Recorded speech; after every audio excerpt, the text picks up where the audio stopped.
Can you hear me? It has been a glorious time to be alive and doing research in theoretical physics. Our picture of the universe has changed a great deal in the last 50 years, and I'm happy if I have made a small contribution. The fact that we humans, who are ourselves mere collections of fundamental particles of nature, have been able to come this close to an understanding of the laws governing us and our universe is a great triumph. I want to share my excitement and enthusiasm about this quest.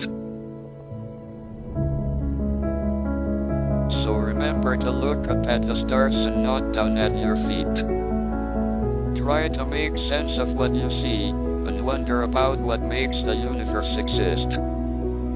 Be curious. And however difficult life may seem, there is always something you can do and succeed at. It matters that you don't just give up.